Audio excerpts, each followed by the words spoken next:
Pagi semuanya. Pagi, Pak.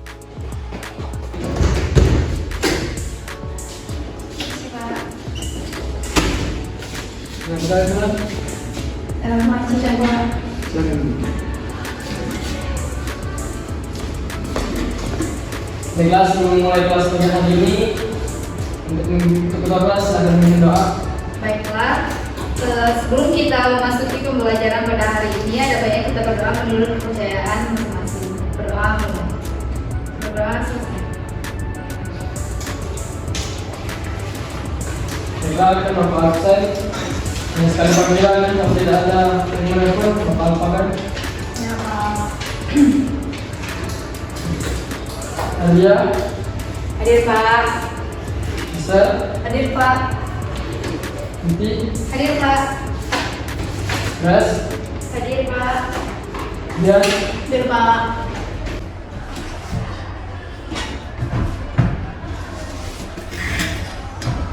Jadi hari ini kita akan membahas tentang PPH pasal 20. Tujuan kita untuk mempelajari PPH pasal 22 ini adalah agar kita dapat memahami apa itu PPH pasal 22 dan cara penerapannya di kehidupan sehari-hari. Serta kita akan menganalisis permasalahan yang terjadi di Indonesia terkait dengan PPH pasal 22. Tapi sebelum memasuki materi inti, Bapak ingin mengulas kembali materi di perumahan sebelumnya. Apakah ada yang masih ingat? Saya, Pak. Jadi Materi minggu lalu itu kita membahas PPh pasal 21, yang mana PPh pasal 21 itu adalah pemotongan pajak atas penghasilan pribadi dalam negeri dari pekerjaan, jasa ataupun yang lain-lain. Contohnya seperti gaji, upah, honor maupun tunjangan. ya, betul sekali. Jadi apa dulu tuh dia?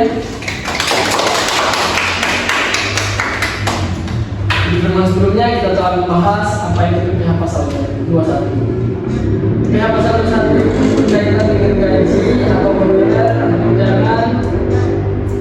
Contohnya Bapak sendiri, Bapak sebagai pegawai negeri kan mendapatkan gaji serta tunjangan. Gaji dan tunjangan itu akan mendapat potongan dari PPh pasal 21. Hal itu berdasarkan peraturan yang ada. Nah, selain PPh pasal 21 dan ada juga PPh pasal lain lagi. Di pertemuan kali ini kita akan membahas PPh pasal 22. Sebelum Bapak menjelaskan lebih lanjut, ada yang tahu dulu apa itu PPh pasal 22? Pak. Nah, silakan guys. PPh pasal 22 adalah PPh yang dikenakan, ya, pajak yang dikenakan pada pemerintah atau pihak swasta pada kegiatan ekspor impor. Ya, bisa guys. Tetapi masih kurang itu. Selain ekspor dan impor, PPh pasal 22 juga mengajari individu yang membeli barang mewah. Contohnya seperti Hadia nih, kan mau beli kapal pesiar. Ya. Amin dong teman-temannya. Amin. Hadia itu bakal dikenakan pajak PPh pasal 22. Kan yang beli barang mewah. Ada Bapak kirim PPT hari ini. Contoh kelas yang teman-teman. Sudah, Pak. Yang Bapak jelaskan tadi, yang dari garis jelaskan tadi, PPh pasal 22 merupakan pajak yang dipungut atas kegiatan perdagangan barang yang melibatkan pemerintahan atau badan usaha atau BUMN. Pak, izin bertanya. Iya, Ustaz? Saya masih kurang ngerti, Pak, di cara penghitungan PPh pasal 22. Oke, coba terangkan Bapak. Jadi, di situ kan Bapak sering terangkan bahwasanya ada dua perusahaan, misalkan perusahaan A dan B. Perusahaan A ini memiliki API atau angka pengenal importir, sedangkan perusahaan B yang tidak memiliki API atau non API. Jadi, jika perusahaan melakukan ekspor senilai 1 miliar, ia akan dikenakan sebanyak 2,5%.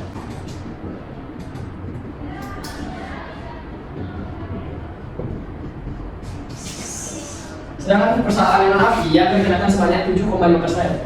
Jika perusahaan tersebut melakukan ekspor senilai 1 miliar, perusahaan tersebut akan dikenakan sebanyak 75 juta. Sampai sini ada yang masih kurang paham?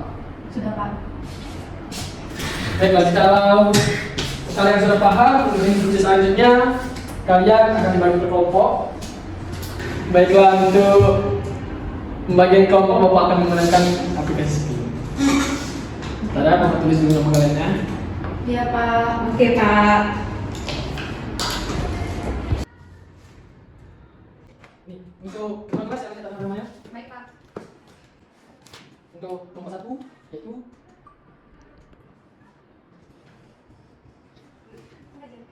Nadia. Nah, sisanya kelompok 2 ya. Oke Pak. Jadi, setelah kalian dapat kelompok ini, kalian akan diskusi dan mencari contoh kasus nyata yang berhubungan dengan PPH pasal 22. Tunggu Pak, pembicara Pak. Setelah dibagi kelompok, silahkan kalian mencari kasus yang berkaitan dengan PPH pasal 22 di media massa. Setelah itu kalian identifikasi masalah tersebut dan cari solusi yang tepat, baik berupa kebijakan atau penanggulangan terkait kasus tersebut. Sampai di sini ada yang ingin tanyakan? Tidak Pak. Tidak. Kalau tidak ada, silakan kalian duduk berkelompok dan kerjakan. Baik Pak.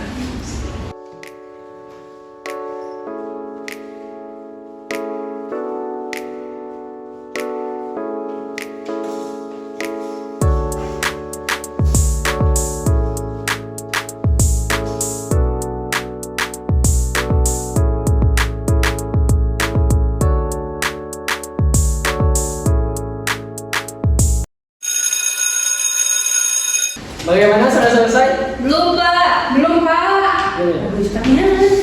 Kan karena waktu sudah habis, untuk penyelesaiannya silakan kalian selesai di rumah, untuk minggu depan langsung presentasi. Baik Pak. Akhiri, wassalamualaikum warahmatullahi wabarakatuh. Waalaikumsalam warahmatullahi wabarakatuh. Akhirnya, ya ampun. Ganti Desi. Istirahat. Ya makannya yuk. Gas. Kita mau makan apa? Nasi tewon loh. Ini es pengen tewon.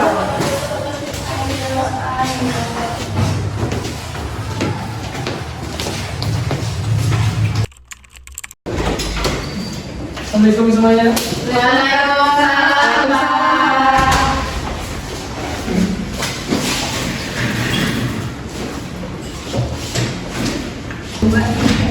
Selamat pagi semuanya. Pagi Pak.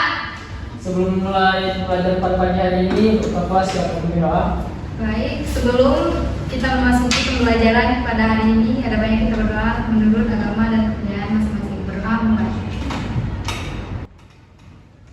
Baiklah. Kan di minggu lalu Bapak sudah jelaskan kalian membuat laporan. Jadi minggu ini saya akan presentasikan untuk kelompok 1. Siap. Baik, Assalamualaikum warahmatullahi wabarakatuh. Waalaikumsalam warahmatullahi wabarakatuh. Yang terhormat Bapak Deparel Jelingga SPD dan teman-teman yang saya sayangi, perkenalkan kami dari kelompok 1. Kami akan mempresentasikan kasus yang akan kami angkat beserta solusinya. Baik, materi yang pertama akan dipaparkan oleh Herti. Oke, di sini kami kelompok 1 mengangkat kasus mengenai manipulasi impor emas Siman Bahar. Nah, kasus manipulasi impor emas yang melibatkan Siman Bahar ini merupakan salah satu skandal besar penyelundupan emas di Indonesia. Nah, kasus ini berpusat pada dugaan bahwa Siman Bahar melalui perusahaannya melakukan impor emas dengan cara memanipulasi dokumen agar mendapatkan tarif pajak yang lebih rendah. Nah, dalam skema manipulasi ini, emas batangan yang diimpor ke Indonesia namun dilaporkan sebagai bahan baku untuk industri perhiasan, bukan sebagai emas batangan siap jual. Hal ini penting karena emas yang diimpor sebagai bahan baku untuk perhiasan dikenai tarif pajak yang lebih rendah dibandingkan dengan emas batangan yang sudah jadi. Setelah emas tersebut masuk ke Indonesia, diduga emas ini langsung dijual ke pasar domestik sebagai emas batangan tanpa melalui proses manufaktur yang diharuskan dalam produksi perhiasan. Tindakan ini dianggap melanggar pajak penghasilan atau PPH pasal 22 yang mengatur pajak atas kegiatan impor barang atau ekspor barang. Nah, Siman Bahar dan pihak terkait menghindari pajak yang seharusnya lebih besar sehingga merugikan negara. Negara kehilangan potensi menerima pajak yang signifikan dari tarif pajak impor emas batangan. Kasus ini juga melibatkan sejumlah pejabat bea cukai yang diduga membantu kelancaran proses manipulasi tersebut. Skema ini memperlihatkan adanya celah dalam sistem pengawasan impor yang dapat dimanfaatkan untuk menghindari pajak dengan memanipulasi data dan dokumen resmi. Akibatnya, kasus ini menjadi sorotan publik karena menunjukkan bagaimana praktik penghindaran pajak dapat dilakukan dalam skala besar dengan dampak yang signifikan terhadap penerimaan negara. Untuk mengatasi masalah manipulasi impor seperti yang terjadi dalam kasus Siman Bahar, beberapa solusi yang dapat kami berikan. Yang pertama, penguatan sistem pengawasan digital, di mana implementasi sistem pengawasan berbasis teknologi seperti blockchain atau AI dapat membantu memantau transaksi impor dengan lebih transparan. Yang kedua, audit dan penegakan hukum yang ketat, di mana pemerintah perlu melakukan audit menyeluruh terhadap proses impor barang berisiko tinggi. Selanjutnya, pembenahan klasifikasi tarif pajak. Klasifikasi tarif pajak untuk berbagai produk impor, terutama emas, perlu diperbarui secara berkala agar sesuai dengan perkembangan industri. Baik, itulah presentasi dari kelompok kami. Kami tutup. Wassalamualaikum warahmatullahi wabarakatuh. Waalaikumsalam warahmatullahi wabarakatuh. Baik, untuk kelompok selanjutnya silakan mengumpulkan.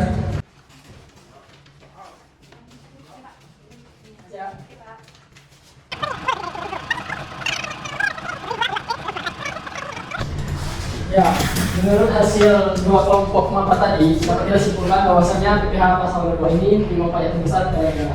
Jadi kalau kita mendapat kejanggalan terhadap PPh pasal 22, kita dapat melakukan perbaikan tertentu agar negara tidak mengalami kerugian. Sampai di sini bisa ada yang perlu dimengerti? Tidak. Jadi Bapak ingin bertanya, apa yang kalian dapat dan kalian mengerti selama kita belajar PPh pasal 22?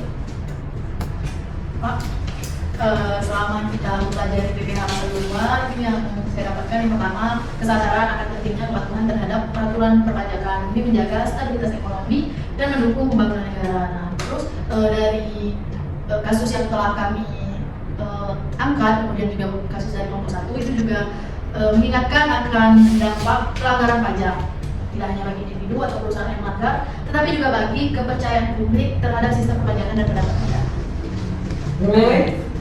Sama Pak. Sama Pak, Mas. Untuk kali ini kan sudah presentasi, Bapak pikir cukup sampai di sini. Minggu depan kita akan melakukan ujian tentang PPh pasal 22. Untuk menutup kelas pada hari ini, kita silakan berdoa. Baik, sebelum kita pulang ada baiknya kita berdoa terlebih dahulu. Berdoa selesai. Baik, Pak. Assalamualaikum warahmatullahi wabarakatuh. Waalaikumsalam warahmatullahi wabarakatuh. Terima kasih Pak. Ya. Graver ton image à l'encre noire sous mes paupières, afin de te voir même dans un sommeil éternel. Même dans un sommeil éternel. Même dans un sommeil éternel. J'étais censé t'aimer, mais j'ai vu l'inverse. J'ai cligné tes yeux, tu n'étais plus la même. Est-ce que je t'aime? Je sais pas si je t'aime. Est-ce que tu m'aimes? Je sais pas si je t'aime.